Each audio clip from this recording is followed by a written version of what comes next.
Bonjour à tous, je suis ravi de vous accueillir au nom de l'IAB. Cet atelier est organisé par la Task Force programmatique que j'ai le plaisir de piloter. Ce matin, nous allons évoquer les 5 grandes tendances du programmatique. Donc, premièrement, quelles solutions pour le ciblage cookieless? En deux, inventaire consentless, comment les monétiser? En trois, les nouveaux modes d'achat en tenant compte du SPO et du DPO et des curated deals. Beaucoup d'acronymes. En 4, les nouveaux formats avec la TV, l'audio et le DOH en programmatique. Et en 5, les nouveaux standards avec un focus sur les outils permettant d'accroître la confiance éditeur, un autre focus sur les outils permettant de mesurer la visibilité et la verification. Et on terminera par un focus sur les outils relatifs à la vidéo. Pour ce faire, on a essayé de réunir une dream team du programmatique. Euh, Juste une question pratique, les questions oui, peuvent être posées dans la partie questions-réponses de Zoom et on va y répondre en fin de séance. Mais sans plus attendre, je passe la parole à la première session que Gaël de Prisma et Xavier de Xander vont vous faire découvrir. À vous de jouer. Merci Philippe.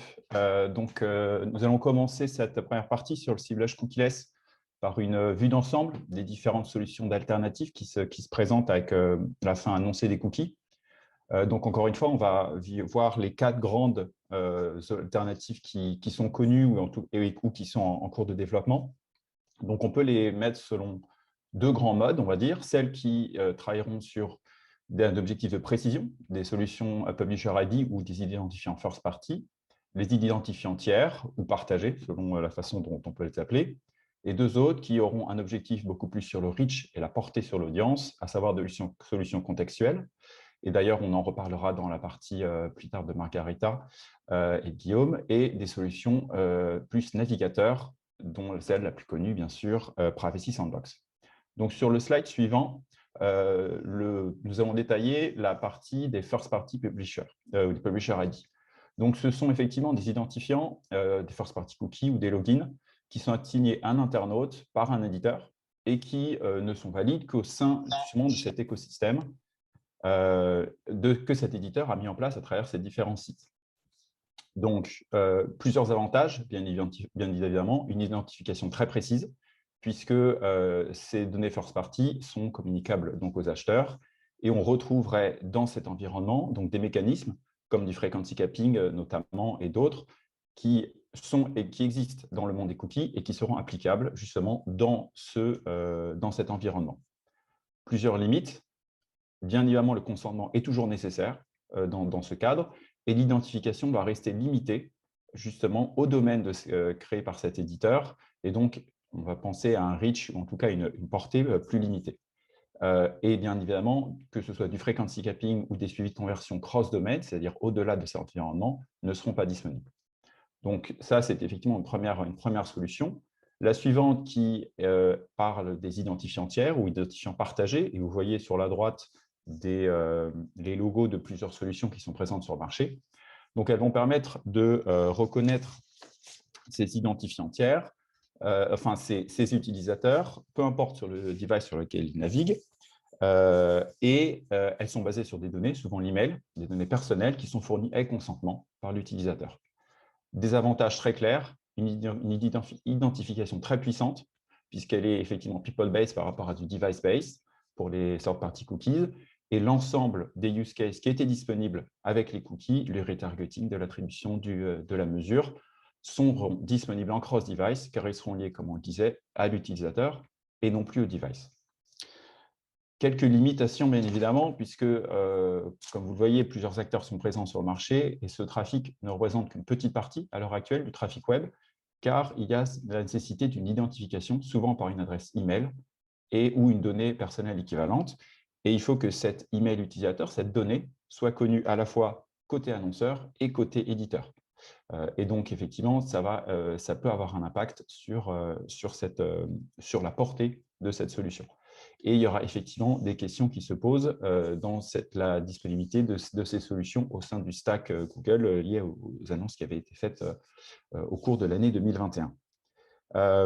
Si on passe effectivement sur une troisième solution, les solutions contextuelles, Et donc là, effectivement, c'est un ciblage qui est fait sur du contexte de la page, plusieurs formes. Ça peut être de l'analyse sémantique de page, des keywords présents du URL, du lookalike behavioral, donc plusieurs effectivement types de façons de faire, et qui, à l'heure actuelle, est déjà présente sur le marché, existante. Et vous voyez effectivement sur la droite encore de nombreux acteurs du marché qui offrent déjà à l'heure actuelle ces solutions. Et c'est notamment un des grands avantages, c'est qu'il y a cette solution qui est disponible et qui offre un reach très important, plus large même qu'avec les third-party cookies, puisqu'il y a effectivement accès à des navigateurs autres, et comme je disais, qui est disponible depuis plusieurs années et qui a fait ses preuves sur le marché.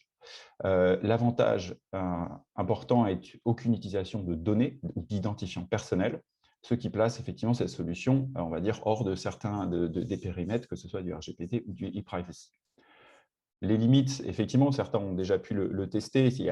Certains use cases du frequency capping, du tracking de conversion ne sont effectivement pas disponibles tels qu'on les connaît avec la solution du cookie tiers. La quatrième solution, et c'est celle peut-être sur laquelle il y a le plus de points d'interrogation, c'est effectivement des solutions navigateurs où la solution, notamment Privacy Sandbox, c'est un projet open source qui est initié par l'équipe de Google Chrome. Beaucoup d'acteurs y participent, beaucoup aussi de personnes qui sont dans cette task force programmatique. Et l'idée de remplacer ces use cases actuels des cookies tiers par les API navigateurs. Les données personnelles restent dans l'environnement navigateur, mais ce n'est en aucun cas, et c'est bien rappelé ici, un échappatoire aux dérégulations sur la vie privée et aux trackers. En théorie, encore une fois, on dit en théorie puisqu'on manque à l'heure actuelle cruellement d'informations, cette solution permettrait de remplacer les use cases actuels des cookies tiers. Les limitations, je pense que vous l'avez compris, ce sont des propositions qui sont encore naissantes, qui sont non abouties. On va dire que c'est un stade d'ébauche. Donc, il reste encore à définir quelles sont les propositions qui vont la composer et est-ce qu'elles sont réalisables. Il y aura de profonds changements qui seront nécessaires au sein de notre écosystème et beaucoup de points restent à éclaircir. Donc là encore, les prochains mois et l'année 2022 seront clés pour essayer de comprendre effectivement ce qu'il y a derrière et en quoi cela va impacter l'écosystème. Mais voilà, c'est une des 4 grandes solutions qui se présentent. Et sur le dernier slide, on a essayé de faire de façon assez schématique, c'est simplifié certes, mais vous donner un peu une idée entre les possibilités offertes, le niveau d'effort requis pour la mise en place. Vous voyez effectivement des solutions contextuelles qui se retrouvent avec peu effectivement d'efforts en termes de mise en place, un reach important, mais peut-être des possibilités plus limitées, des solutions d'identifiants tiers qui offrent de très fortes possibilités, des identifications très puissantes, mais qui nécessitent effectivement une mise en place très forte et beaucoup de temps. Et vous voyez sur la droite cette solution base navigateur, notamment Privacy Sandbox, qui reste en pointillé avec un point d'interrogation, puisque cette solution, en fonction de ce qu'on va voir dans les prochains mois ou l'année prochaine, va pouvoir évoluer sur ce graphique. Est-ce qu'effectivement les possibilités vont être plus fortes? Est-ce qu'au contraire, le niveau d'effort requis va diminuer ou augmenter? Voilà, là, il y a encore un peu de flou sur cette partie-là. Je m'arrête là, et ce qu'on avait pensé effectivement être intéressant, c'est après cette vue que je considère d'assez théorique, assez détachée, de vous offrir le point de vue d'un éditeur qui pour faire son retour d'expérience sur ces parties-là, et je passe la main à Gaël.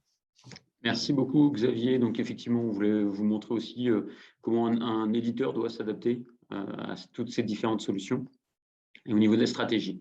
Donc, déjà, un point que tout le monde a probablement en tête, hein, c'est du point de vue d'un éditeur, la valeur du CPM, elle est très différente suivant qu'on soit sur un environnement tel que Chrome, qu'on soit sur un environnement avec des cookies dépréciés comme Safari et Firefox. On a moins 50% actuellement depuis plusieurs mois, plusieurs années sur ces deux environnements, et on est à moins 80, moins 85%. Globalement, ça c'est des notions programmatiques hein, sur le sans consentement. Donc, il y a deux constats qui sont évidents. Un, il y a un impact fort déjà à l'heure actuelle sur le fait d'avoir des cookies tiers dépréciés, mais également un impact beaucoup plus fort encore sur le sans consentement. Donc, une stratégie cookie-less, il faut forcément qu'elle soit liée avec une stratégie consent-less.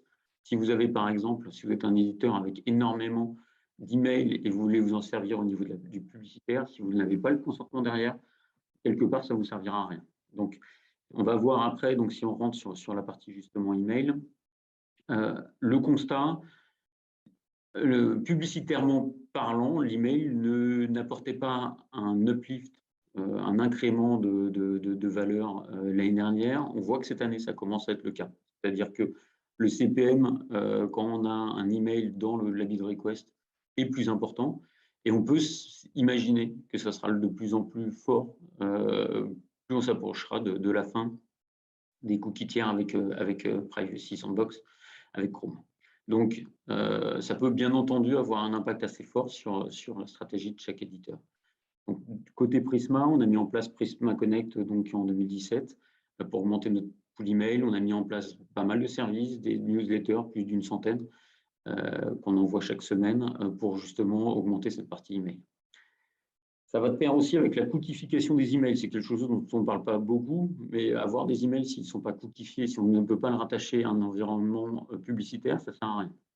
Donc ça aussi, c'est un point qui est assez important pour les éditeurs. Les emails, c'est bien, mais il n'y a pas forcément, en first party, il n'y a pas forcément que de l'email. On peut mettre aussi en place des identifiants de first party de la part des publishers pour activer en même temps la data et l'activation. La data, justement, c'est quelque chose d'important. La fin des cookies tiers, ça pourrait rabattre les cartes pour les éditeurs. Les éditeurs étaient un peu… c'était pas forcément la data qui était recherchée en premier. Là, ils vont prendre la place de first party data, peut-être même jusqu'à devenir des providers data. Donc, il y a vraiment un tournant qui peut être intéressant pour les éditeurs. Donc, c'est important d'adapter sa DMP, son CDP pour ce futur. Ensuite, toute la partie identifiant tiers. Donc, chez Prisma, on a mis en place très rapidement plusieurs solutions, ID5, enfin voilà, j'en fais la liste juste ensuite. C'était important de participer à cette un peu éducation de l'écosystème et de participer à cet effort. Pour l'instant, pour être honnête, ça a mis un peu de temps à démarrer. Il y a quelques études qui commencent à sortir qui montrent un intérêt, qui montrent un impact sur des environnements comme Safari et Firefox. Mais ça a mis un peu de temps à se développer parce que tout l'écosystème n'est pas encore complètement branché dessus. Et c'est vraiment important que l'ensemble puisse progresser là-dessus afin qu'on puisse utiliser ces identifiants aussi à la fin des cookies tiers. Un point important, que la fin des cookies tiers n'a pas que du mal, enfin n'a pas que du mal pour les éditeurs. On était un peu mis de côté sur certaines choses par la partie un peu tech. C'est important que les identifiants ne deviennent pas pour les éditeurs un cookie tiers et voilà, que tout se passe sans les éditeurs. Donc il faut absolument que les éditeurs participent à cet effort, mais aussi fassent assez attention pour participer à l'ensemble de l'écosystème ensuite. Plus rapidement, la partie contextuelle. Donc, comme beaucoup d'éditeurs, on a mis des solutions en place. Donc là, c'est juste après. Alors, on a mis pas mal de solutions en place, qu'elles soient en interne ou même externe. On a 2 solutions à l'heure actuelle. On a un constat quand même, c'est que on nous sollicite beaucoup plus pour du brand safety que pour du contextuel. Donc, on a un peu l'impression que c'est un peu dévoyé cette partie-là, ce qui est un peu dommage. Donc, après, on est en tant qu'éditeur, peut-être qu'il y a un décalage par rapport au reste de l'écosystème. On a un petit warning quand même sur le fait que le reach peut être un peu limité si on essaye vraiment de capter uniquement la publicité au moment même de la page et si on essaye d'être très précis. Donc, il faut faire attention, c'est que le contextuel, ça peut être intéressant. Par contre, ça peut être soit trop généraliste si on veut toucher beaucoup, avoir un reach important, soit au contraire, avoir très très peu de volume pour des campagnes si on essaye d'être très précis dans cette enquête. Enfin, il ne faut pas oublier la partie géologue qui peut être aussi importante, qui va probablement reprendre de l'essor dans les prochaines années. Donc, toute la partie avoir des solutions locales, c'est assez important pour les éditeurs. Enfin, par rapport à Google, principalement les navigateurs. Donc, Apple, il y a eu un impact fort d'ATT sur l'app. Probablement que ça va se décliner également sur le web à terme. Donc, il va falloir se préparer à ça, même si on a très, très peu de visibilité. Donc, c'est des solutions sur lesquelles l'éditeur aura beaucoup plus de mal à se préparer. Privacy Sandbox de la même manière. Pour l'instant, on reste quand même dans le flou. On ne sait pas exactement ce qu'il va y avoir derrière. Donc, c'est Il y a un seul conseil à donner pour les éditeurs, c'est d'avoir des solutions qui fitteraient avec Google, des solutions qui seraient en dehors de Google, avec le header bidding, avec des SSP, avec des solutions d'identifiants. Et donc, il faut absolument, pour les éditeurs, s'ils veulent survivre dans le futur cookie-less, avoir une vraie maîtrise de la tech et de la data en interne. Merci beaucoup. On passe maintenant à la partie consentless avec Guillaume. À toi de jouer, Guillaume. Guillaume et Margarita de Weborama et Guillaume de SourcePoint qui vont vous développer la partie consentless. Merci Philippe et bonjour à tous. Donc, je voulais commencer par remettre les choses à plat sur ce qui concerne le taux de consentement, le fameux taux de consentement dont on entend évidemment beaucoup parler. Le contexte est très important quand on parle de taux de consentement. Il va y avoir plusieurs types de consentement ou de taux de consentement. Vous allez avoir des rapports par page vue qui vont plus s'adresser à des éditeurs qui vont monétiser par la publicité et qui va leur permettre de voir quelle partie ou quelle part de leur trafic est monétisable par des données personnelles. Vous avez ensuite par utilisateur unique qui va plus s'adresser à des marketeurs pour voir quelle part de leur audience est adressable avec des données personnelles. Donc, ça va répondre à des investigations plus spécifiques ou à des recherches plus spécifiques. Et après, il y a bien sûr par message, où là, vous allez pouvoir faire tourner des A/B tests et voir quel message performe mieux qu'un autre, et toujours pareil, dans un contexte particulier. À tout ça va s'ajouter un filtre. Bon, l'environnement, la géolocalisation, le device, tout un tas de métriques et de variables qui vont vous permettre de vraiment affiner vos recherches et de vraiment vous rendre compte de la performance de tel ou tel environnement. On va voir vraiment des performances complètement différentes d'un environnement à un autre, sur device, sur le web mobile, sur l'AMP, sur l'app, ça va vraiment être très, très, très différent. Donc attention, on a des solutions de CMP sur le marché qui comptabilisent le taux de consentement, donc les trois dont je viens de parler, de façon complètement différente. Pour un souci de clarté, la slide qui suit va considérer le taux de consentement comme accepter tout divisé par accepter tout plus refuser tout plus rebond, ou en tout cas absence de réponse. Donc voilà, un petit rappel depuis le 1er avril, donc depuis la mise en place des nouvelles recommandations de la CNIL. On voit une baisse autour de 5 points du taux de consentement positif par page vue sur desktop et mobile web. Donc ça, c'est quelque chose qu'on voit à peu près partout et que j'ai pu confirmer avec quelques données SSP. Le refuser tout est en légère hausse, mais en continuelle augmentation au fil du temps. Tous les utilisateurs n'utilisent pas le refuser tout, évidemment. On a beaucoup de continuer sans accepter, qui semble être devenu une bonne habitude chez les utilisateurs et ça a tendance à ralentir une décision de choix clair par l'utilisateur. Il y a beaucoup de gens qui vont continuer à appuyer sur continuer sans accepter. Donc, il y a pas mal de stratégies qui se mettent en place pour ça, notamment un second bandeau qui va s'afficher à la suite du premier affichage de la CMP ou d'autres solutions que je vais pouvoir couvrir par la suite. Une observation générale, l'acquisition de trafic a tendance à générer des performances assez mauvaises. Donc, c'est principalement sur mobile en général, et donc c'est du trafic qui viendrait de Google Discovery ou de Facebook ou d'Apple News. Et là-dessus, on voit en effet des performances assez mauvaises. Et un exemple, alors c'est pas pour vous rabâcher les oreilles encore une fois avec l'exemple allemand qui ferait mieux que nous, mais juste pour prendre un exemple, le pur modèle en Allemagne, qui est une alternative payante au lieu du consentement à la collecte de données, c'est-à-dire qu'il va y avoir une solution acceptée, une solution de souscription à un abonnement. Il y a des éditeurs en France qui font ça, qui le font aussi très bien, mais en Allemagne, ils ont eu tendance à faire un standard. Et on voit de très très bonnes performances. On a un certain nombre de nos clients là-bas qui font ça. La prochaine slide peut-être avec quelques exemples. Voilà, donc on a Spiegel, on a Zeit, on a Heise par exemple, qui sont trois gros sites en Allemagne. Et on voit une sorte de standard avec effectivement le bouton accepter, la zone de souscription. Tout ça est 100% IAB compliant, TCF V2 compliant.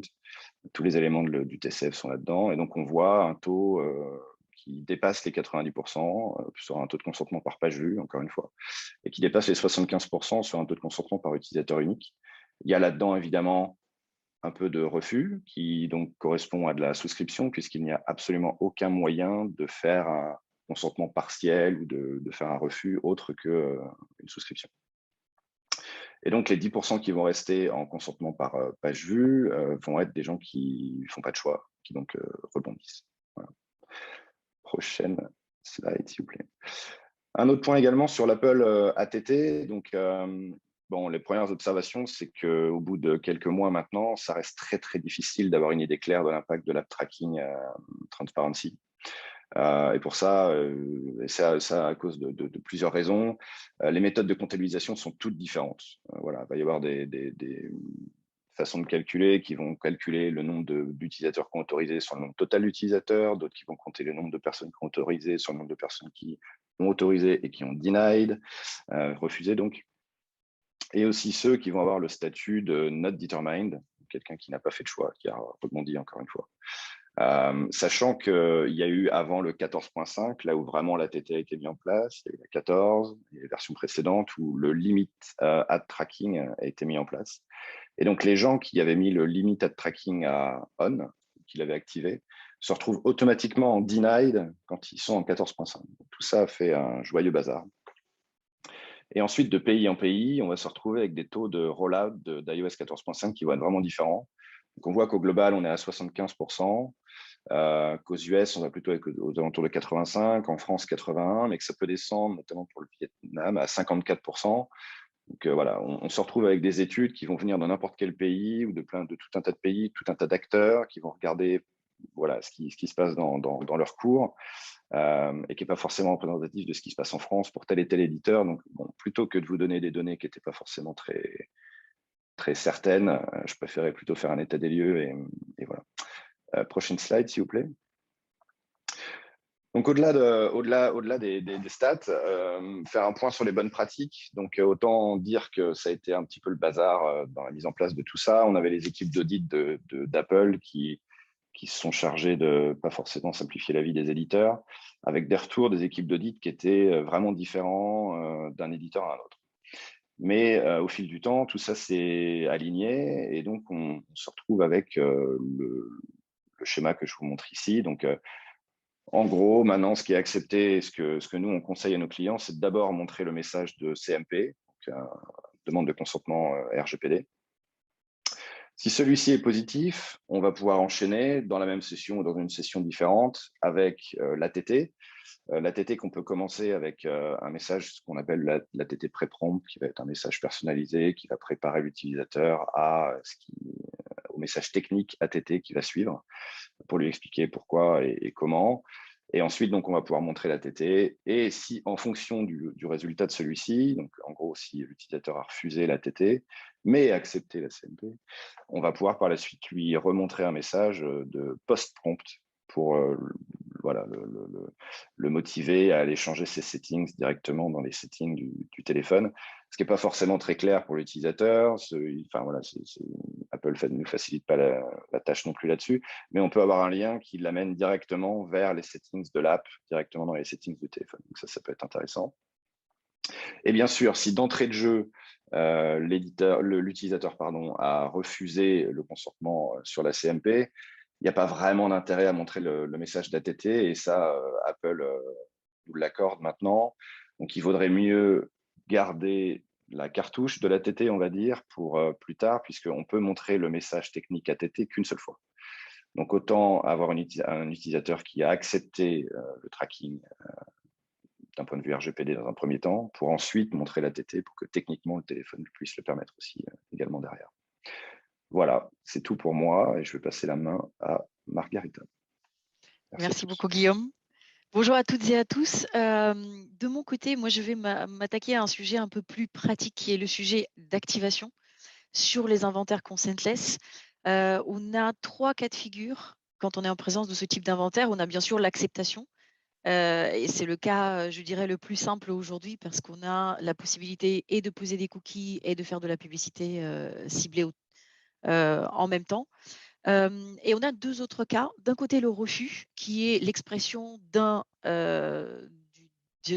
avis très tranché, auquel cas, effectivement, nous n'avons pas la possibilité de poser des cookies et de faire de la publicité ciblée. Et la possibilité de redemander l'avis de l'internaute peut se faire que dans 6 mois après. Donc, le refus est conservé pendant 6 mois selon les recommandations de la CNIL. Et le 3e cas, qui est continué sans accepter, nous met également aussi en présence d'inventaire consentless. puisqu'on n'a pas d'avis précis exprimé par l'internaute et on ne peut toujours pas poser de cookies et faire de la publicité ciblée. Mais par contre, la durée de conservation, dans ce cas-là, est propre à chaque éditeur et on peut demander l'expression d'un avis tranché beaucoup plus rapidement qu'en cas d'un refus. Si on regarde en fait la disponibilité des inventaires consentless adressables sur le marché, ce qu'on se rend compte, c'est que depuis mars, on a une progression quasiment constante de 1 à 2% par mois. On voit effectivement le saut un petit peu plus important entre avril et mai, mais la constante continue et on est aujourd'hui à plus de 20% consentless adressable en programmatique. Et si on regarde le côté achat, on peut voir également aussi que toute la partie d'inventaire, si on peut juste avoir la slide suivante, on peut voir effectivement sur la slide suivante qu'en fait, ce qu'on appelle des inventaires opt-out, c'est-à-dire sans consentement et sans cookie, ont également tendance à augmenter à peu près dans les mêmes proportions, 1 à 2% par mois. Et on voit ce saut entre avril et mai après les recommandations de la CNIL. Ce qu'on constate également, c'est que la part d'inventaire acheté avec identifiant, qui dispose d'un consentement et d'un cookie, reste principalement stable. La raison de cela, c'est les modes d'achat qui sont principalement basés sur les cookies, mais on voit quand même petit à petit que les inventaires opt-out prennent de la place sur le marché. Et il existe des solutions qui permettent justement de les adresser en pure activation. Donc, on a parlé tout à l'heure avec Xavier du contextuel, qui est une des possibilités effectivement de faire du ciblage sur ces inventaires. Je ne vais pas m'attarder beaucoup dessus, mais les gros avantages sont effectivement d'avoir un reach de 100% des inventaires et d'avoir du reach complémentaire par rapport aux cookies. Si on peut juste avoir la slide suivante. Et d'avoir effectivement, de ne pas avoir besoin de consentement, d'être à 100% en accord avec toutes les législations et également aussi de n'avoir aucun identifiant associé à un utilisateur. Il y a plusieurs typologies de ciblage contextuel. Effectivement, il y a les bonnes vieilles méthodes qu'on connaît depuis des années et qu'on utilise par thématique et par mot-clé. La présence d'un mot-clé plus de temps de fois dans un texte suffit pour le catégoriser dans une catégorie spécifique. Et il y a des nouveaux qui permettent de faire des choses beaucoup plus précises, comme effectivement le ciblage contextuel sémantique, qui là va s'intéresser plutôt au contexte global de la page et la relation entre les mots et non pas leur fréquence. Et également aussi le ciblage contextuel en audio et en vidéo, qui là va s'adresser à 2 leviers particuliers. Mais également aussi les acteurs du marché proposent et essayent de proposer un maximum de solutions aux éditeurs pour monétiser ce type d'inventaire et aux acheteurs d'avoir la capacité de les acheter et de les identifier. D'un côté, nous avons effectivement des solutions DSP, de l'autre côté aussi des solutions SSP. 2 exemples, Xandr propose la solution Simple Ads qui permet justement aux éditeurs de packager leurs inventaires consentless et de faire des deals et permettre aux acheteurs de les acheter directement, que ce soit des deals qui vont être multi-éditeurs ou par éditeur, dans un respect complet de toutes les législations. Pour ces inventaires-là, Xandr ne va pas créer ni d'identifiant user, ni poser un cookie, va anonymiser effectivement les informations et va permettre l'utilisation de toutes les typologies de formats. Ça sera disponible en vidéo, en audio, en display, en native advertising. Smart Ad Server, de son côté, propose aux éditeurs effectivement aussi cette capacité-là de pouvoir identifier ces inventaires et de les adresser de manière différente. Et en cas soit de refus, soit d'avis non exprimé comme accepté sans en fait continuer sans accepter. Dans ce cas-là, les éditeurs peuvent proposer soit des publicités contextuelles, que ce soit sémantique ou par mots-clés, ou des publicités tout simplement qui n'exigent pas d'utilisation de données personnelles, ou effectivement plutôt de ciblage prédictif qui sont basés sur du taux de visibilité ou sur de taux de complétion. Exactement de la même manière que côté DSP, il n'y aura pas de création d'identifiant, il n'y aura pas de pose de cookies et la bid request sera anonymisée de manière effectivement à respecter toutes les législations. Quand on parle effectivement de consentless et d'activation, on ne peut pas ne pas parler de mesures et Xavier a évoqué le sujet tout à l'heure. il reste effectivement des métriques puisqu'on ne peut pas effectivement travailler sur du cookie et suivre l'internaute. Dans ce cas-là, on reste sur des métriques qui vont être non cookie dépendants et donc on va rester sur la mesure des impressions, bien sûr de l'exposition, des taux de clic, du CTR, si on peut juste passer à la slide suivante, de la visibilité bien sûr, de la brand safety et du taux de complétion. Philippe, tu es en mute. Merci Margarita et Guillaume. On va passer à la partie mode d'achat avec Louis d'Index et Thomas de Jellyfish. Alors bonjour à tous, merci de me recevoir. Aujourd'hui, on va essayer de vous présenter avec Thomas quelques innovations sur les méthodes d'achat. Et le dénominateur commun entre les thématiques qu'on va vous présenter vont être l'accès à l'inventaire. Alors, avant de démarrer, un petit peu pour mettre en perspective ces thématiques, quelques chiffres. Donc, le premier qui nous vient de l'Observatoire de l'e-pub en 2020 estime à 602 millions la taille du marché programmatique en France, ce qui place donc la France en 3e acteur sur l'Europe. Et qui, du coup, fait écho avec le fait que la France est considérée comme un marché plutôt innovant et très porté sur les enjeux liés à la privacy.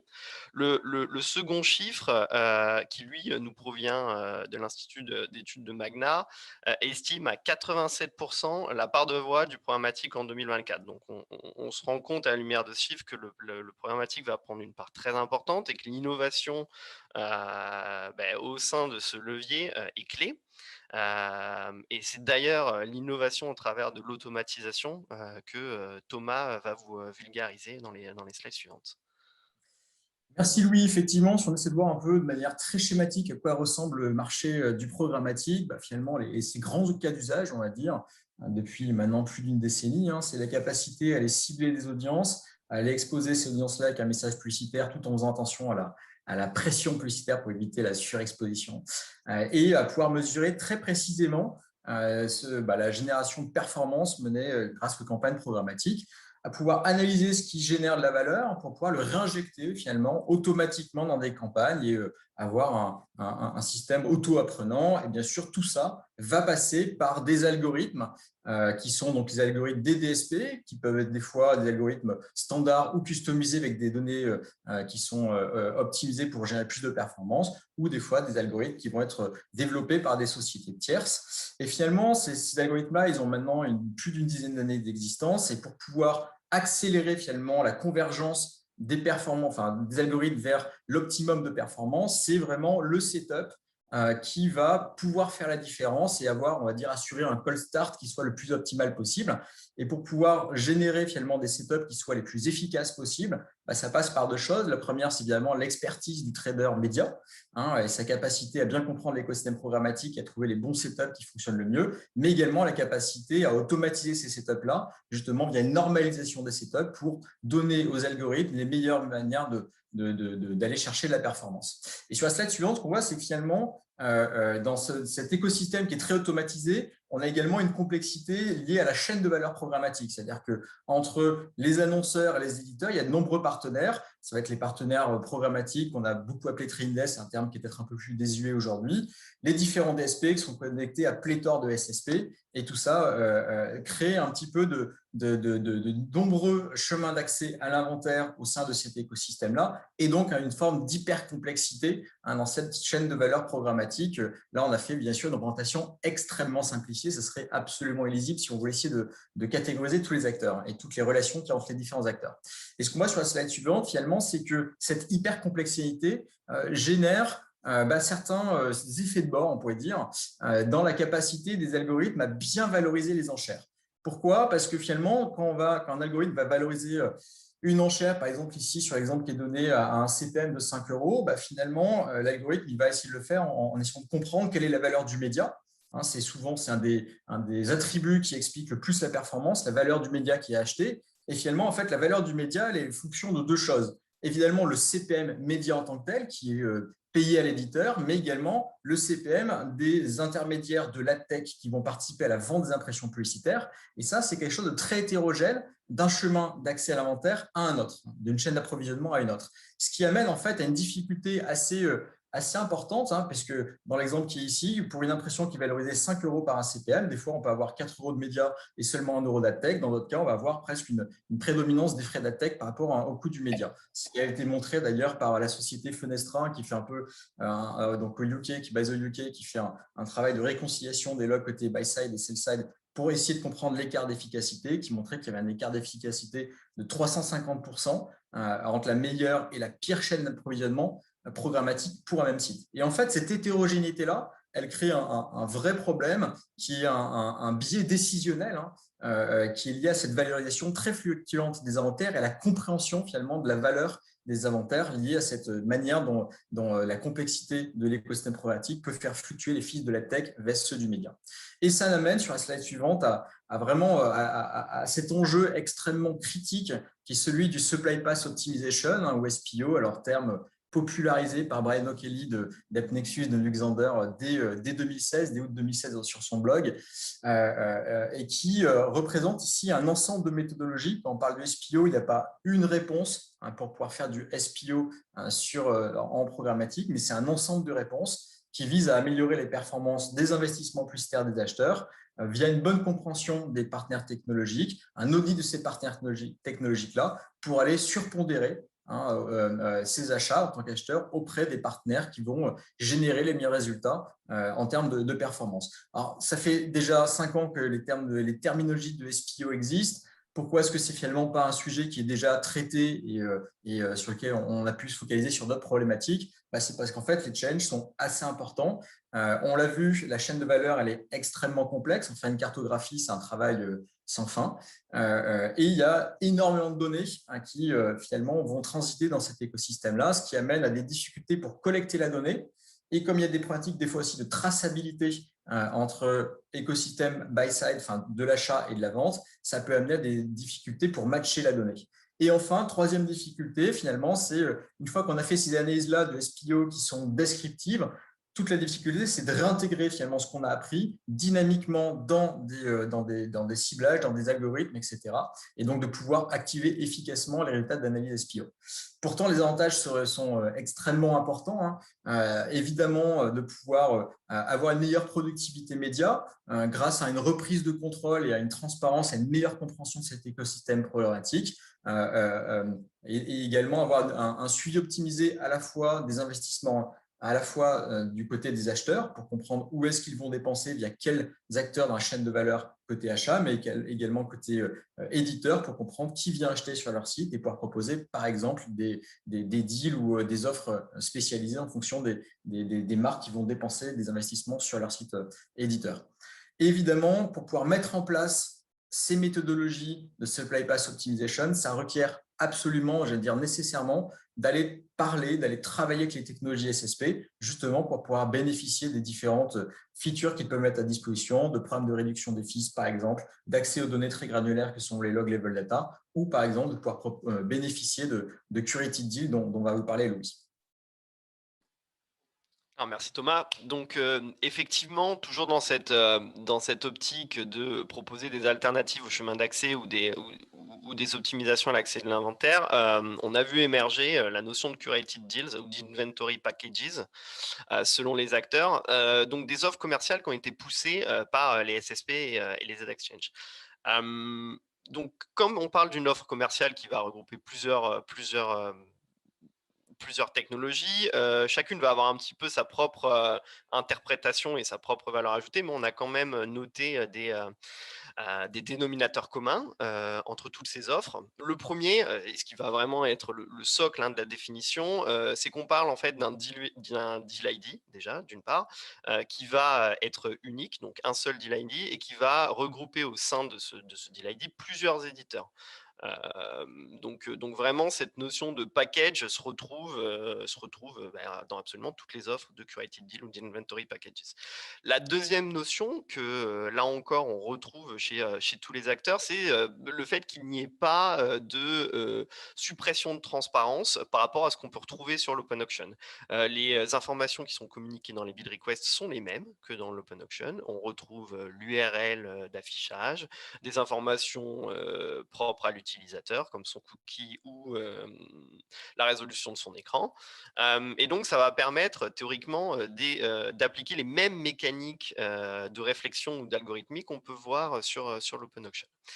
Et enfin, le dernier point, qui est du coup celui qui va proposer le plus de variations entre les différentes offres, puisque c'est justement celui-là qui va amener l'interprétation de la valeur ajoutée de chacun des SSP auprès des acheteurs, c'est que toutes ces offres de curated deal ont pour volonté d'améliorer les performances des acheteurs et de valoriser l'inventaire qui va être acheté. Donc, selon les acheteurs, on va trouver ou des informations de contextualisation qui vont être ajoutées, donc des bundles contextualisés, des bundles d'audience, des bundles qui sont optimisés sur des KPI spécifiques comme de la visibilité ou du taux de clic.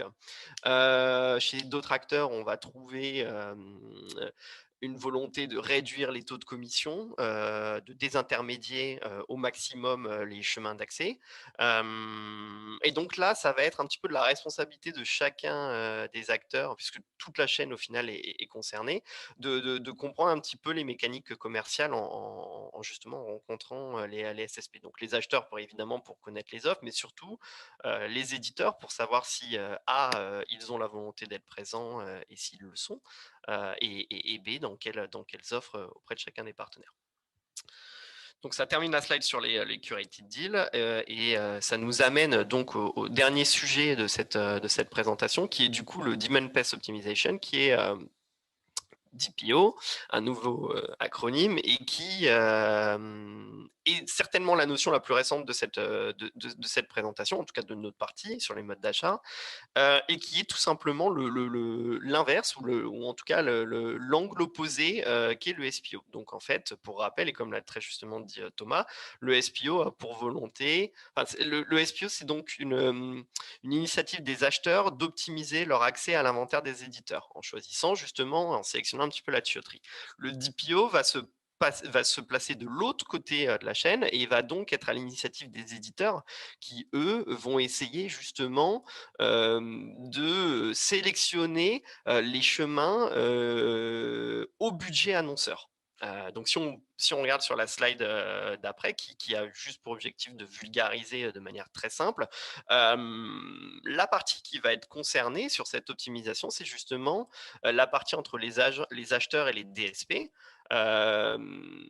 du point de vue de l'éditeur. C'est-à-dire que l'éditeur va pouvoir jouer sur des blocages au sein de ces SSP pour dire eh bien moi, je ne veux par exemple pas que l'acheteur 3, pour qui je place, pour qui je ne pense pas qu'il y ait énormément de valeur à ajouter à l'achat sur mon inventaire, je préfère me focaliser sur mes relations avec l'acheteur 1 ou l'acheteur 2 qui représente tel annonceur, je ne souhaite pas qu'il puisse acheter sur mon inventaire. Donc, cette optimisation-là, cette prise de décision, elle a des avantages forcément pour les éditeurs, puisque quand on voit ça, on pourrait se dire justement qu'il y a uniquement une perte de valeur, parce qu'ils coupent les budgets qui peuvent arriver chez eux. Et les avantages qu'on peut voir dans la slide suivante sont une meilleure expérience utilisateur pour l'internaute. Alors c'est un sujet qu'on répète assez souvent, mais qui reste cœur, surtout quand on est un éditeur.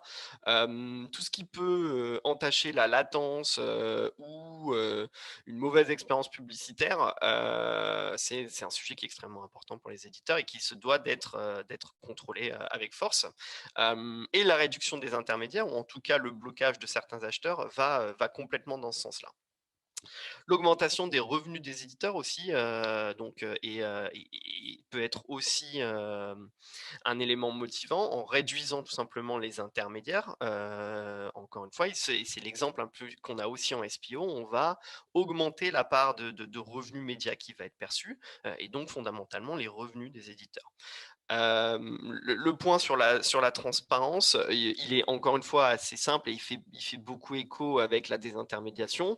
Si on retire de l'équation des intermédiaires ou des acheteurs qui ne communiquent pas toutes les informations d'achat ou qui, encore une fois, font office de proxy un petit peu sur la transaction, on va pouvoir être capable de communiquer plus de détails à son annonceur, au client final ou à l'agence principale. Et encore une fois, on va avoir aussi, côté éditeur, plus de transparence sur les chiffres qu'on voit dans les interfaces de reporting de nos partenaires. Et le dernier point, qui est un point quand même qui a fait beaucoup écho récemment, donc dans le passé, il y a eu des cas où certains DSP se sont retrouvés en difficulté financière sur une période assez longue, et on a vu poindre le risque qu'au final, ils finissent par ne pas payer les éditeurs.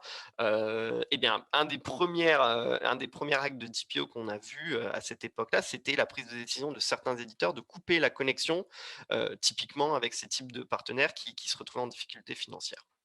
Donc voilà, oui. Oui, merci Louis et merci Thomas. Il faut qu'on accélère un peu pour être dans le timing, donc je passe la parole à Marie et Valérie pour la partie nouveau format. Merci Philippe. Bonjour à toutes et à tous. Moi, j'ai la charge de vous présenter rapidement, vu le timing, les nouveautés sur le grand écran, sur l'écran de la télé, celui qui est dans le salon de tout le monde.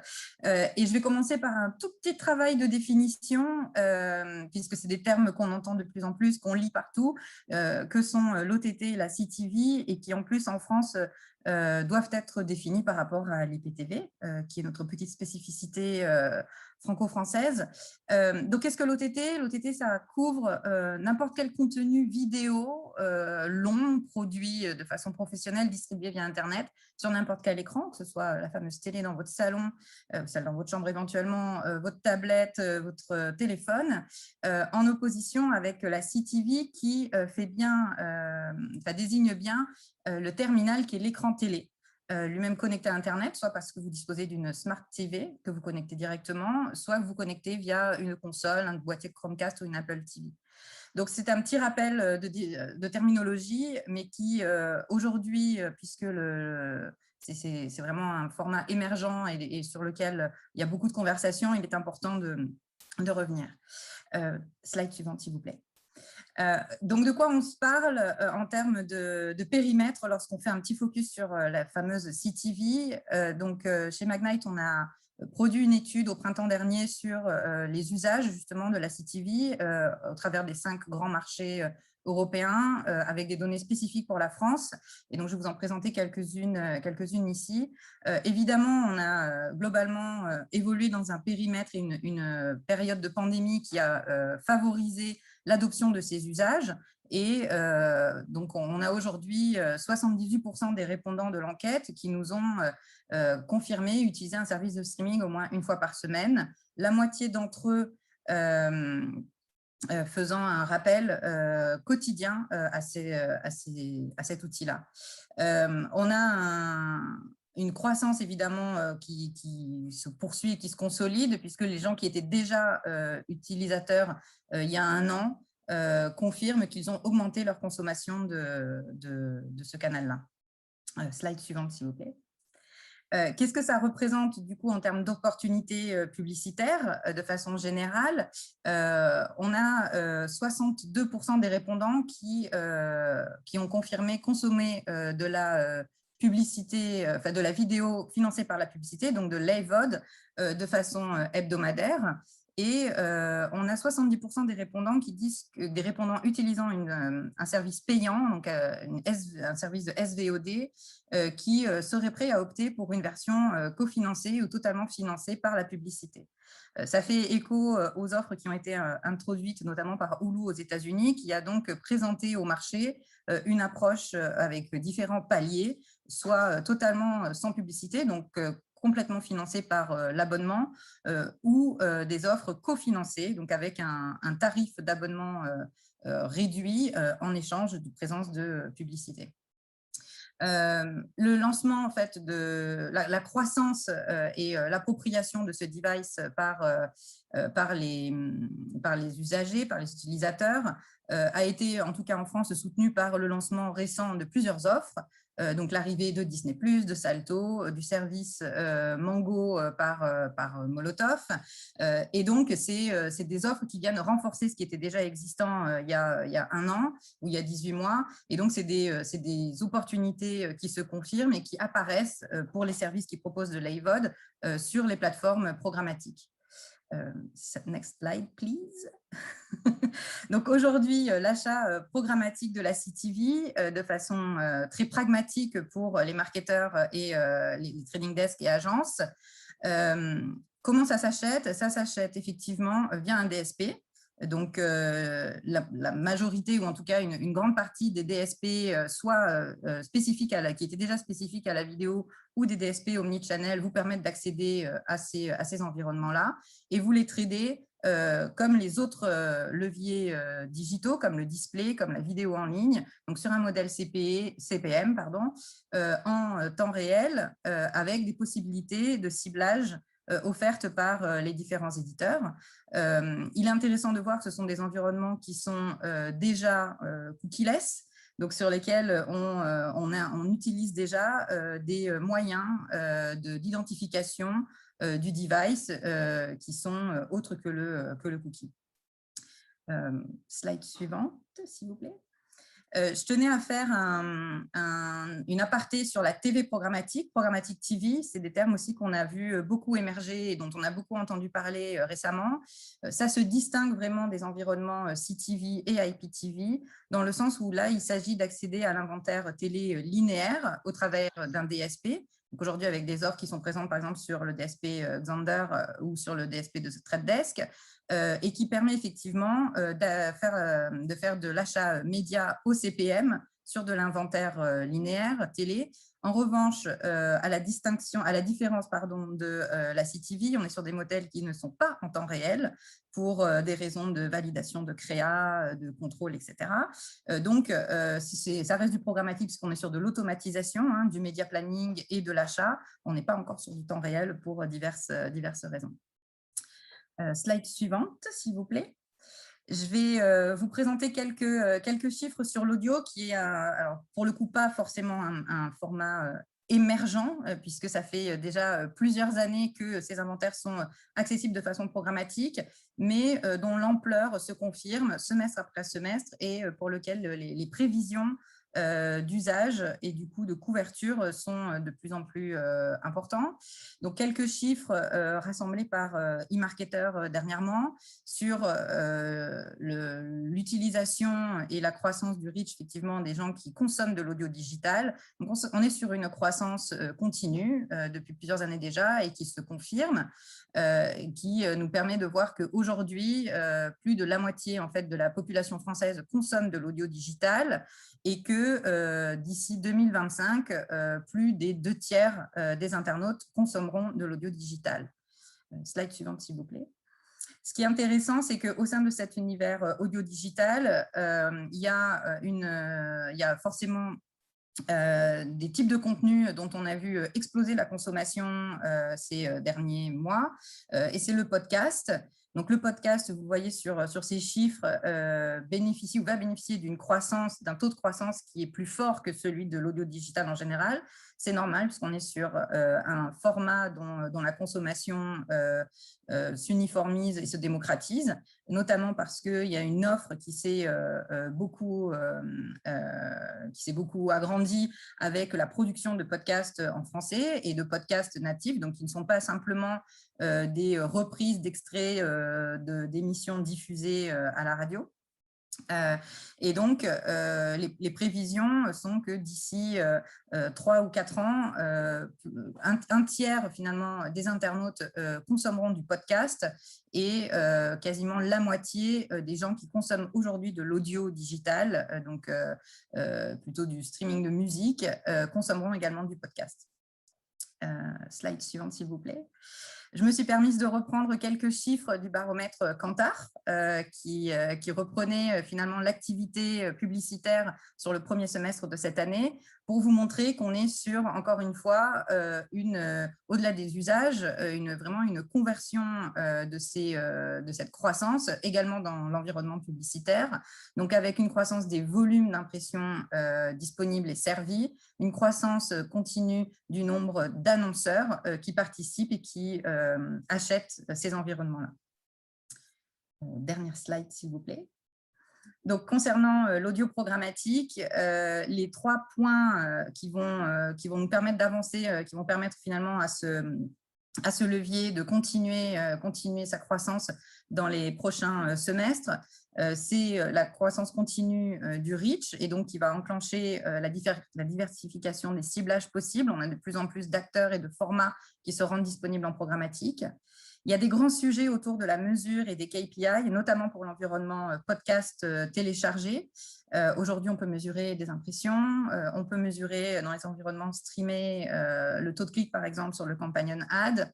Il y a encore tout un champ et un champ de mesures et de métriques qu'il faut définir et qui demanderont un alignement et une collaboration des différents intervenants technologiques dans la chaîne. Et j'en profite pour annoncer donc, le travail de la task force audio au sein de l'IAB qui a publié cette année un panorama des acteurs sell-side. Donc, quand il y a des panoramas qui sortent, c'est toujours une bonne nouvelle. Ça veut dire qu'il y a des acteurs, il y a de la techno, donc il y a une activité soutenue et qui s'apprête à sortir un second document plutôt orienté buy-side, justement, avec des éléments sur la mesure. Et avec tout ça, je passe la main à Marie pour la partie DOH. Marie, tu as 4 minutes. Je me dépêche. Bonjour à tous. Merci Valérie. Donc moi, je vais vous parler, comme disait Valérie, de la télé dans la rue, donc du digital out of home, DOH, ou publicité extérieure numérique. En France, c'est 56 000 écrans qui sont ouverts à la pub.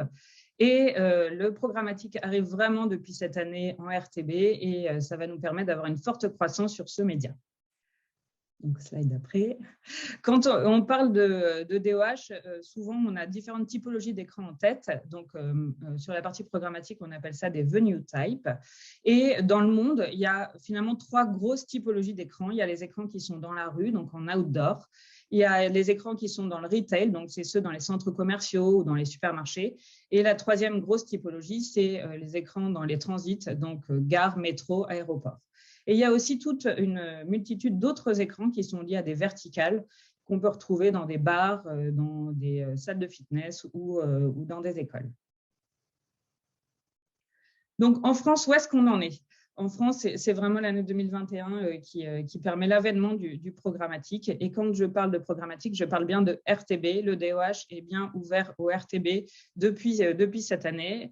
Et finalement, JC2Co est arrivé aussi à partir du 1er juillet.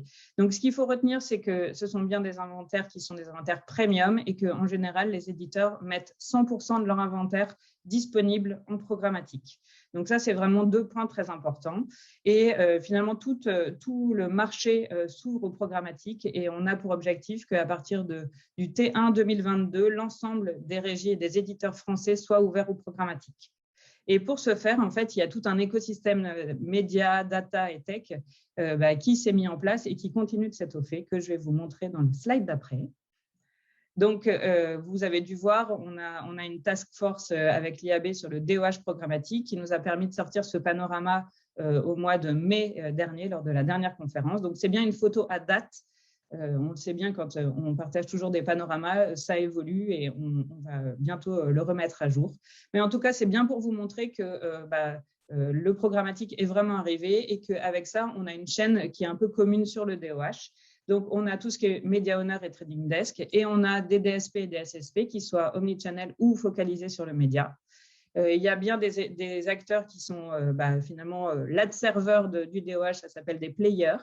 Et donc, ils sont bien là. Et sur toute la partie data, on va avoir finalement 2 typologies d'acteurs. Donc, soit des data providers qui existaient déjà et qui sont liés avec du mobile et qui vont permettre d'enrichir les écrans, ou soit d'autres typologies d'acteurs qui vont être liés à des boîtiers comme des capteurs qu'on va mettre et qui sont spécifiques à ce média-là. Donc, voilà, toute une multitude d'acteurs qui œuvrent pour le DOH programmatique. Donc, comment ça s'achète? Ça s'achète à l'impression et ça s'achète bien au CPM impression. La petite subtilité quand même, c'est que le DOH est un média qui est one-to-many, c'est-à-dire qu'il y a plusieurs personnes en même temps en face d'un écran. Donc, lorsqu'on reçoit une bid request, on va rajouter ce qu'on appelle un imp multiply, c'est le coefficient multiplicateur. Ce sont tous les éditeurs qui, en fait, remontent leurs occasions de voir, leurs ODV qui ont été certifiés et qui vont permettre pour chaque bid request de donner le nombre potentiel de personnes qui sont exposées à la publicité. Et donc, pour une bid request qui va arriver, on va avoir un coef de 5, 15, 20, 25 en fonction des typologies d'écran, des moments et des endroits où se trouvent les écrans. Et donc, avec ça, on va pouvoir acheter à l'impression et donc au CPM impression. Donc, c'est comme ça que l'impression est recréée, entre guillemets. Et je finis avec toute la partie ciblage. Donc, je le répète, on est bien sur du RTB et ça va être un mode d'achat qui va être en private marketplace via des deal ID. Ces deal ID peuvent être en garantie ou en non garantie. Les créas, ça va être surtout du MP4, mais on a aussi la possibilité de faire de la DCO. En tout cas, c'est ce qu'on a développé de notre côté. D'une manière générale, en France, le format, c'est 10 secondes. Par contre, ça va être différent dans les pays européens et notamment aux États-Unis également. On peut avoir des formats entre 5 et 30 secondes, mais la moyenne, c'est 10 secondes. La principale typologie de ciblage, nous, on est évidemment sans cookie, c'est la géoloc, puisque l'écran est au même endroit et ne bouge pas. Par contre, pour pouvoir cibler un écran, ce qui est très intéressant de voir, c'est l'environnement qu'il y a autour. Et donc, tout ce qui est audience et la partie géologue va nous aider à qualifier l'environnement de l'écran pour pouvoir le cibler. On va évidemment pouvoir acheter un écran à l'heure, au jour près, voilà, sur toute la partie départ. On fait beaucoup de triggers, puisque c'est toujours intéressant d'aller optimiser son achat en fonction de triggers externes, notamment pour la partie DOH. Donc, je ne vais acheter l'écran que quand il pleut ou quand il fait beau, que quand il y a des embouteillages en face de l'écran, etc., etc. Et enfin, sur la partie mesure, on va avoir deux grandes typologies qui sont finalement liées aux deux gros objectifs qu'on voit en DOH. Donc, soit les campagnes DOH vont être des campagnes de drive to store. Et donc, pour le coup, on va pouvoir amener du footfall uplift pour aller mesurer l'impact de la campagne sur le nombre de visites en magasin. Ou alors, on va avoir des annonceurs qui utilisent le DOH pour accroître leur notoriété, donc des campagnes de branding. Et donc là, on va pouvoir mettre en place des brand lift surveys pour aller mesurer l'impact de la campagne sur la notoriété de la marque. Et j'ai fini. Merci Marie et merci Valérie. On va passer à la partie nouveau standard avec Alexandre de l'IAB Europe et Grégory de Smart Observer. Oui, bonjour à tous. Donc, nous allons vous parler des nouveaux standards. Donc, d'abord, par rapport aux standards, on va parler de l'association qui s'occupe de ces standards, qui est l'IAB Tech Lab. Donc, la mission du Tech Lab est de travailler pour l'industrie, donc pour d'abord développer les recommandations, d'accord, écrire les spécifications techniques, donc par exemple l'OpenRTB, AdsTXT, etc., développer des technologies et fournir un service. Donc, par rapport à cela, il y a 4 grandes parties. Donc, la première partie est l'identité, data et privacy. Donc, il y a le projet REARC. Donc, comme vous savez, le projet REARC, c'est un groupe de personnes, d'accord, d'entités qui travaillent sur une solution après la dépréciation de la third-party cookie annoncée par Google. Ensuite, il y a la partie taxonomie du contenu. Donc, content taxonomy. Donc là, l'idée de ce groupe-là, c'est par rapport au ciblage et au brand safety, d'accord? Donc là, c'est vraiment un ciblage d'un inventaire par rapport à des mots-clés et aussi un ciblage d'un inventaire par rapport à la brand safety. Aussi, ce qu'il faut savoir, c'est qu'il y a une nouvelle version, la version 3.0 qui est sortie dernièrement avec une nouvelle mise à jour donc, qui concerne la CTV vidéo, la news content, le podcast, le games et le mobile apps. Ensuite, il y a la partie Data Privacy Compliance Frameworks. On va parler de mutualisation. Donc là, si vous n'êtes pas au courant, donc effectivement, on va parler de TCF, donc pour gérer le GDPR. Et ce qu'il faut savoir, c'est qu'aujourd'hui, on travaille avec d'autres pays aussi. Donc, il y a le Canada qui est intéressé et bien d'autres pays pour avoir aussi cette solution par rapport à la user privacy. Donc, l'idée, c'est de ne pas avoir plusieurs frameworks à implémenter. Donc, comme c'est déjà le cas avec, je pense que vous avez déjà entendu parler de la CCPA qui concerne la Californie. Donc, l'idée, c'est d'avoir une solution commune pour faciliter l'intégration côté éditeur, côté supply. Ensuite, il y a la partie brand safety et lutte contre la fraude. Donc là, il y a AdsTXT, AppAdsTXT. Pour information aussi, aujourd'hui, en ce moment, entre guillemets, donc il y a un travail qui est en cours sur un reboot donc pour une version AdsTXT 2.0 par rapport à tous les feedbacks, parce que ça a été créé quand même en 2017. Ensuite, Sellers.json Supply Chain Object, auquel vous êtes déjà au fait. Ensuite, côté acheteur, cet été, il y a une nouvelle release, donc là, ce qui s'appelle Buyers.json et Dimension Object, d'accord? Donc là, c'est vraiment le jumeau, d'accord, de Sellers.json et Supply Chain Object, mais cette fois-ci côté acheteur. Donc là, pour vraiment identifier les acheteurs, d'accord? Et ensuite, au DSP de dévoiler publiquement avec quels acheteurs ils travaillent. Donc ensuite, pour la suite, je laisse Grégory de Smart Ad Server vous parler. Ouais, merci Alex. Non, Stanislas, il faut juste revenir sur la slide précédente, puisque on va rapidement vous parler des 2 derniers axes de travail sur lesquels le Tech Lab se focus. Donc, le troisième, c'est l'expérience publicitaire. Donc, je vous ferai un petit focus rapidement ensuite sur la partie protocole VAST 4. Mais voilà, on a parlé dans la partie précédente de l'ensemble des nouveaux écrans, la CTV, l'OTT, l'audio, les podcasts, le DOH, et donc le Tech Lab travaille aussi à la définition de standards pour faciliter la diffusion des publicités dans ces univers-là de manière contrôlée, de manière mesurable. Et du coup, le dernier axe de travail sur lequel le Tech Lab organise des groupes de travail avec l'industrie, c'est le sujet de l'efficacité programmatique, de la mesure et du contrôle, avec les travaux autour d'Open Measurement pour standardiser la mesure, et je ferai aussi un zoom rapide là-dessus. Le Shared Campaign Identifier, qui est pour le coup la reprise par le Tech Lab d'une initiative française qui s'appelait Trust ID, qui a vocation à donner un identifiant spécifique à une campagne et à le faire transiter sur l'ensemble de la chaîne de valeur de manière à pouvoir comparer la mesure au niveau des différentes technos. Et puis les travaux autour des protocoles de requêtes et de réponses publicitaires, OpenRTB, et également j'ai listé ici les travaux autour d'un protocole CATS qui a vocation à standardiser les appels publicitaires quand ils ne sont pas OpenRTB, quand ils ne sont pas programmatiques. Et donc là, maintenant, on va vous faire avec Alexandre un focus rapide sur quelques-unes de ces initiatives importantes, en commençant par Ads.txt et la supply chain, le contrôle de la supply chain avec Alex. Oui, effectivement, merci Greg. Donc là, on va parler, de l'histoire, le voyage, pour accroître la confiance côté éditeur. Donc en 2017, il y a Ads.txt qui a été mis en place, d'accord, pour identifier les inventaires, display web. Ensuite, 2019, Ads.txt était très utile pour le desktop, mais on sait aussi que pour côté in-app, il y avait un besoin. Donc il y a eu cette extension. Durant cette même année, Sellers.json pour permettre au SSP intermédiaire de lister les entités avec lesquelles ils travaillent, les publishers, et Supply Chain Object aussi, justement pour la communication dans la bid request. Donc, maintenant, comment fonctionne Ads.txt et Supply Chain Object, Sellers.json, etc. Donc, d'abord, dans un premier temps, nous avons DS, un SSP, un network et un publisher. Qu'est-ce qui se passe? SSP va implémenter donc son Sellers.json pour identifier la network. Donc là, pour la network, on va lui mettre l'identifiant 1, 2, 3, 4. Ce qui se passe, c'est que dans le Sellers.json, c'est que le nœud va être ajouté dans le Supply Chain Object. D'accord? Donc l'idée, c'est que cette information transite dans la bid request. Okay? Par la suite, il y a donc ensuite, et voilà, la network va aussi implémenter le Sellers.json puisqu'il liste aussi, il travaille avec des éditeurs. D'accord? Donc là, il va lister le publisher avec lequel il est connecté. 5, 6, 7, 8, c'est son identifiant. Ensuite, ce nœud va être aussi ajouté dans la bid request, d'accord, dans le supply chain object.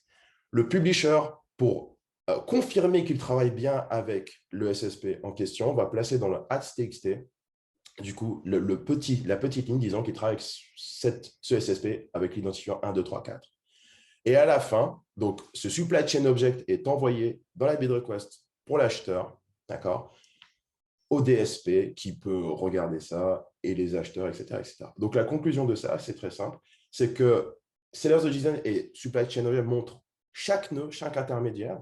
Il apporte aussi des informations sur chaque vendeur, d'accord. Meilleur Supply Path Optimization, d'accord, puisque là, ça permet effectivement aux acheteurs d'identifier quels sont les intermédiaires qui ont participé, d'accord, et aussi de bloquer en cas de fraude, ou etc. Et ensuite, d'identifier effectivement, comme j'ai dit, les mauvais acteurs pour les bloquer. Donc maintenant, je laisse la main à Grégory pour l'Open Measurement. Merci Alexandre. Donc, je vais vous faire une rapide introduction et un état des lieux sur l'Open Measurement. Donc, le contexte, c'est c'est qu'il y a un besoin clair pour les annonceurs, les acheteurs, de vérification de leur investissement publicitaire sur l'environnement dans lequel il est diffusé. Est-ce que les publicités sont visibles? Est-ce que les environnements sont brand safe et qualitatifs? Et donc, pour permettre cette mesure,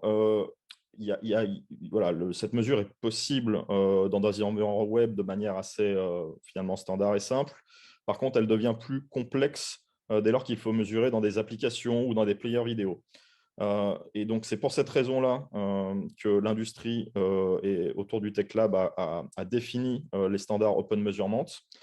C'est pour permettre la mesure de manière standardisée et la plus efficace possible dans ces environnements où il y a de la contrainte pour pouvoir mesurer. Donc, en pratique, c'est la définition d'une API commune qui s'appelle OMID. Donc, c'est une interface qui permet aux intégrations publicitaires de remonter les signaux nécessaires à la vérification auprès des vérificateurs du marché, des solutions de mesure.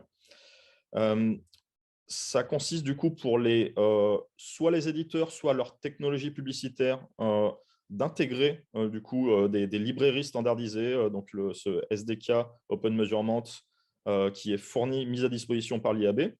L'IAB Tech Lab procède à une certification, donc c'est-à-dire qu'il faut se faire certifier par le Tech Lab, son intégration. Et le Tech Lab définit également la manière de faire transiter les informations de compliance Open Measurement dans l'ensemble de la chaîne programmatique pour que l'ensemble des solutions puissent identifier quels environnements sont compatibles pour déclencher la mesure Open Measurement. À ce stade, donc, il y a une très bonne adoption dans les univers applicatifs mobiles, qui sont les premiers univers sur lesquels le standard a été défini. On est sur la version 1.3 aujourd'hui pour l'OM SDK, iOS et Android. L'IAB Tech Lab recense plus de 60 sociétés certifiées, des ad tech et des éditeurs, comme je vous le disais. Et au global, dans le monde entier, plus de 900 000 applications qui sont mesurables via Open Measurement. Sur la vidéo web, juste avant pour conclure cette slide, sur la vidéo web, le standard est plus récent. Donc Open Measurement existe depuis décembre 2020 sur la vidéo web. Donc là, pour le coup, l'adoption est en cours. Un certain nombre de technologies l'implémentent déjà et sont déjà certifiées à IAB. Ça va continuer de croître. Et les travaux actuels s'orientent sur la Connected TV, pour proposer le même type de mesures standardisées dans les environnements OTT Connected TV. Et donc, pour conclure, le dernier focus sur les standards va être au sujet de la version 4 du protocole VAST. Donc, on peut passer à la slide suivante. Je vais vous donner un rapide contexte, notamment autour du VPAID.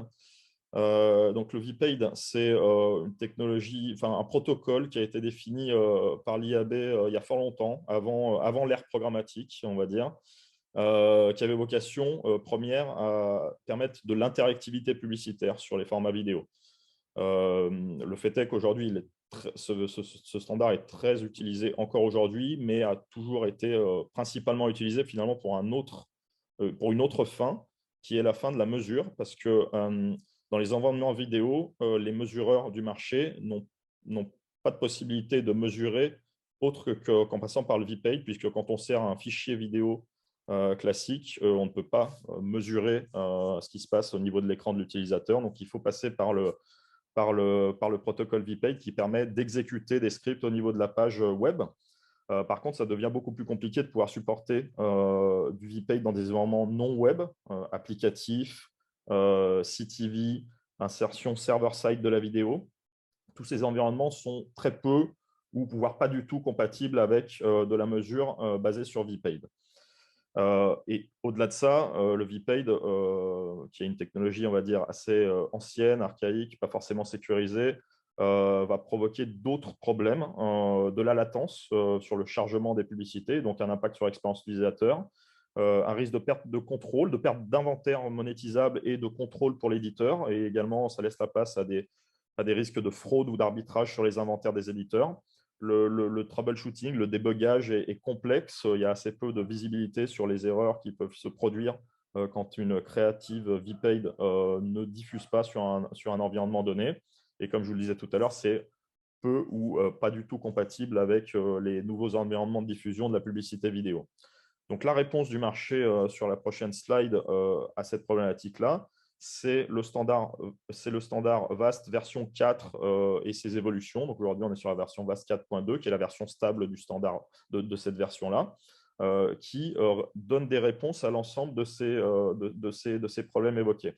Donc, et qui est du coup associé à l'officialisation de la dépréciation du VPay. Donc, l'IAB Tech Lab communique sur le fait que le VPay ne doit plus être utilisé sur le marché. Malheureusement, il y a encore beaucoup aujourd'hui, donc il y a des actions à prendre par l'ensemble des acteurs de la chaîne de valeur. Le principe de VAST 4, pour le faire très rapidement, c'est une séparation beaucoup plus claire qu'avant du média vidéo pour s'assurer que la vidéo publicitaire va pouvoir diffuser quel que soit l'environnement de diffusion, quel que soit le type d'intégration, quel que soit le device et l'écran. La séparation de ce média vidéo pour assurer sa bonne diffusion, des scripts et des méthodes qui sont nécessaires à la vérification d'une part, donc c'est Open Measurement et les API OMID, et également au use case d'interactivité qui, lui, est supporté par le protocole CIMID, qui est associé du coup à cette version 4 de VAST. Le statut, aujourd'hui, l'adoption est encore en cours. Je vous ai mis un petit graphe sur la droite qui montre que voilà, une grande partie des transactions vidéo se fait encore sur des versions anciennes du standard VAST. Il y a encore du VAST 2, une grande majorité de VAST 3 et VAST 4. Alors, ça va dépendre selon les marchés. Ici, c'est des chiffres mondiaux, mais va représenter au maximum un peu plus de 10% de la diffusion. Donc, il y a un enjeu majeur pour l'ensemble des acteurs de la chaîne de valeur, les technos, les éditeurs, les acheteurs, de promouvoir l'adoption de ce standard de manière à, d'une part, garantir côté acheteur et annonceur la capacité de livrer sur l'ensemble des écrans les publicités vidéo et côté éditeur, éviter des pertes d'inventaire et des erreurs sur leurs inventaires. Merci. Et donc, il va être temps de la conclusion. Merci Grégory. Alors, juste avant la conclusion, pardon, du coup, j'aimerais juste répondre à une question qui est plutôt importante de la part de Sylvain Bernard qui dit que dans le schéma que j'ai présenté sur @txt, il manque la ligne @txt du reseller, donc l'ID 5, 6, 7, 8, qui est dorénavant requis par des DSP comme DV360. Donc, je vais répondre par rapport à ça vite fait. Et je vais essayer d'être clair. Donc, en gros, moi, dans ma présentation, j'ai mis effectivement juste la ligne qui représente le SSP. Pourquoi? Parce que d'après les specs, d'après les specs, le publisher doit être la ligne avec laquelle la techno est connectée au bidder.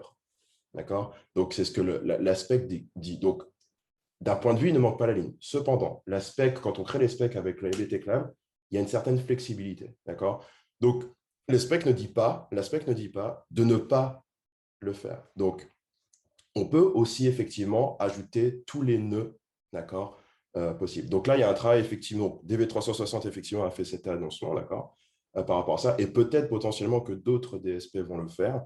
Et c'est pour ça qu'avec l'IAB Tech Lab, on travaille justement pour une harmonisation par rapport à ça, justement pour éviter une forme d'ambiguïté entre les specs, d'accord, de l'industrie et des DSP prenant ces initiatives qui sont bonnes pour la transparence, mais il y a une harmonisation à faire. Donc, voilà. Merci Alexandre. Je vais laisser Eric conclure avant qu'on passe aux questions. Je crois qu'elles sont nombreuses. On va essayer de faire ça dans les 15 minutes qui restent. Oui, Eric. merci à vous, merci à tous et notamment aux speakers d'avoir passer du temps pour essayer d'expliquer des choses qui peuvent apparaître compliquées. Merci aux participants qui sont encore nombreux malgré le fait qu'on ait dépassé le timing. Je vais essayer d'aller très très vite pour faire la conclusion. J'avais préparé un petit texte, je vais essayer d'aller beaucoup plus rapidement. Globalement, sur la partie cookieless, très clairement, ce qu'on voit, c'est qu'il va falloir agir et donc hybrider plusieurs solutions, aussi bien pour les éditeurs, comme on l'a vu avec Gaël, que pour les annonceurs. Et le temps passe, donc n'hésitez pas à tester des différentes solutions qui existent aujourd'hui, quel que soit le principe. Sur la partie consentless, on assiste très clairement à une hausse des inventaires sans consentement. Mais néanmoins, on l'a vu, là encore, des solutions existent pour monétiser ce type d'inventaire, même si on a vu aussi une baisse de valeur constatée, comme l'a montré Gaël également. renseignez-vous donc sur les nombreuses solutions qui existent. On en a présenté certaines ici même. Sur la partie des modes d'achat, on voit très clairement que de nouvelles fonctionnalités apparaissent pour plus d'efficacité. Là encore, aussi bien côté buy-side que côté sell-side. Donc là aussi, renseignez-vous et testez également ces différentes solutions. Et sur la partie nouveau format, on assiste très clairement à une digitalisation des usages qui va de pair avec une hausse des inventaires et notamment des inventaires programmatiques. On l'a vu avec l'audio, le DOH ou la CTV. Donc, j'aurais tendance à vous dire, pensez-y pour aller de pair avec ce virage en termes d'usage de la part des consommateurs. Et enfin, sur la partie donc, des nouveaux standards, comme l'a expliqué Alexandre et Grégory, l'IAB Tech Lab, d'une manière générale, cherche à promouvoir l'open web.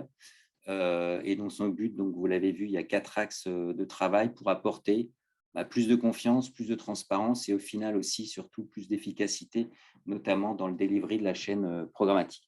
Voilà ce que je voulais dire. Maintenant, place aux questions rapidement, sachant qu'on en a pas mal et que le temps presse. Il y a une question notamment sur la partie, qui est une question plutôt pour Gaël, une question d'Erwan, qui est plus une remarque qu'une question.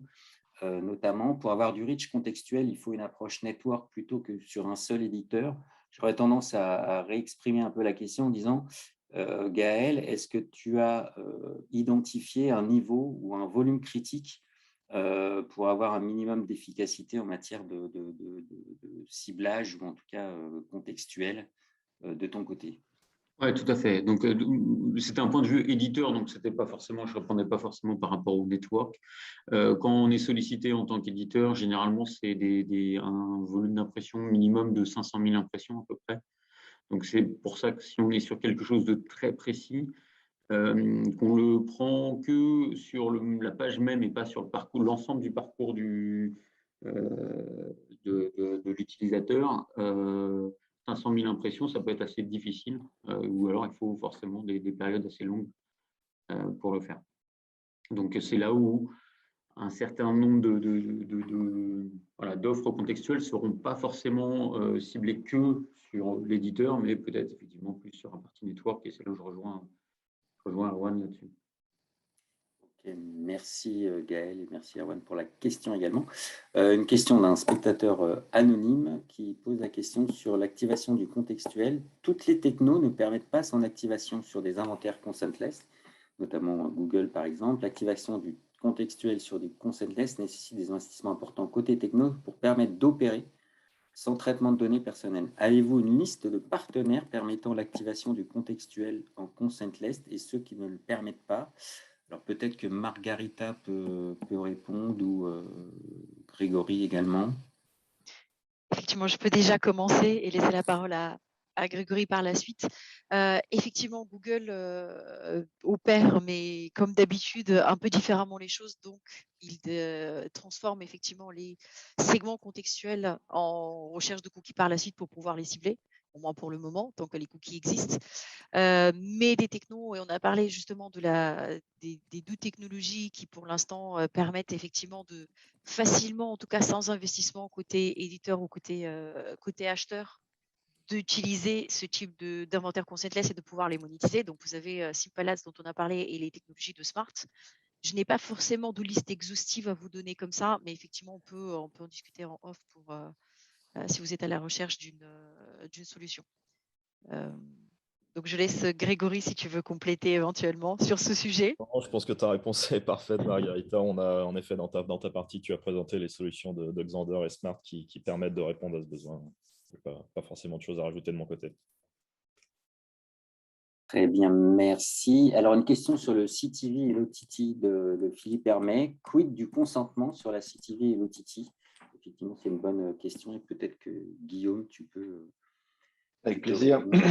Donc oui, le consentement sur l'OTT et le CTV, c'est le nouveau Graal des CMP, on va dire. Alors autant sur web et sur app, on a quelques OS à couvrir et quelques navigateurs. Autant sur l'OTT et le CTV, on en a beaucoup. Il va y avoir toutes les chaînes, toutes les marques de télé, donc Tizen, WebOS. Ensuite, on a Android, on a Apple TV évidemment. Et bien sûr, les box opérateurs qui sont la spécificité française. Et donc, tous ces environnements sont ou ouverts ou fermés. Et pour parler de Tizen, WebOS, enfin, tout ce qui va être OS Smart TV, on va avoir toutes les versions de ces OS-là, avec des télés, avec un parc télévisuel qui va être plus ou moins récent, on va dire. Donc, SourcePoint a beaucoup investi là-dedans et donc on a développé des SDK ou des solutions pour à peu près toutes les solutions du marché. La difficulté, c'est vraiment pour les devices qui ne vont pas permettre d'avoir une expérience directement sur la télé, où on va pouvoir donner son consentement et avoir tout le détail du TCF-V2 ou d'une présentation complètement custom. Et donc ça, on saura faire. Il y a effectivement donc quelques devices ou quelques OS qui ne vont pas vous permettre de le faire. Et donc là, en général, on renvoie avec un QR code ou avec un lien ou avec un code d'une manière ou d'une autre vers un device qui permet plus de flexibilité, donc le desktop ou le web. Et ça marche plutôt bien et tout ça, c'est basé sur une solution qu'on a qui s'appelle le consentement authentifié, donc qui permet de partager le consentement entre différents devices. Voilà. Donc, pareil, je serais ravi d'en parler en off si nécessaire. En tout cas, effectivement, la question du consentement est toujours là et donc il faut la traiter. Effectivement, il y a différentes solutions qui existent et notamment, je sais qu'il y a une solution qui a été développée pour Bouygues par FSBX, ex-Champago, qui est TCF compliant, si je puis dire, V2. Donc effectivement, ça existe. Et la dernière question, et je vois qu'il est 58, et c'est une excellente question, pratique. Comment fonctionne concrètement le DPO côté éditeur, manuellement via chaque SSP ou de manière automatisée grâce à des outils dédiés? Donc, je laisse la main pour cette dernière question à Louis ou Alexandre et Grégory, si vous pouvez répondre en 1 minute ou 2 minutes chrono. C'est assez simple, ce sont des fonctionnalités historiques qui sont présentes dans les SSP. Donc, au même titre qu'il est possible de bloquer tel annonceur financier parce que ce n'est pas la typologie d'annonceur qu'on veut sur un site, il est possible via des opérateurs booléens, de faire des scénarios, bloquer tel acheteur pour tel annonceur. Donc ça, c'est quelque chose qui est présent sur l'immense majorité des SSP. Et concernant l'automatisation, ça va dépendre au final de quels sont les outils tiers que peut utiliser un éditeur.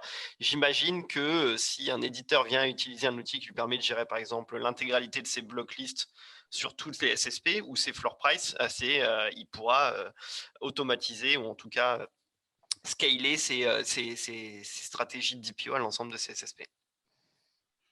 Alexandre, est-ce que tu veux apporter un complément? Oui, alors là, ça va être un peu plus dans le truc, effectivement. Donc, le DPO, ça fonctionne de façon manuelle, effectivement. Donc, par exemple, dans le header bidding, le choix des SSP, ça peut être aussi de mettre à jour ASTXT pour indiquer avec quelle entité on travaille, puisque maintenant, c'est automatisé pour les DSP.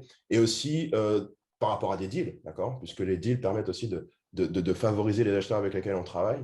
Et puis, effectivement, de façon automatique, donc là, les SSP ou des technos ont des algorithmes pour regarder le volume de bid request versus le volume de bid response, d'accord? Donc, l'idée, c'est de ne pas envoyer des bid requests qui n'obtiennent pas de réponse et donc de faire un focus sur les acheteurs intéressés, donc de rendre l'inventaire le plus profitable possible, donc basé sur des critères comme la géo, les devices, le type d'inventaire, etc., etc. Voilà. Bon, merci Alexandre, merci à tous. Donc, en tant que participants, vous êtes encore 100 participants sur la plateforme malgré le dépassement horaire. Il est 11h01. On a dépassé, mais on est à peu près dans les temps avant 11h. Donc, merci encore à tous. Merci Philippe également pour l'animation de la Task Force programmatique. Et je vous dis donc à bientôt. Le replay sera disponible ainsi que la présentation sur le site de l'IAB incessamment sous peu.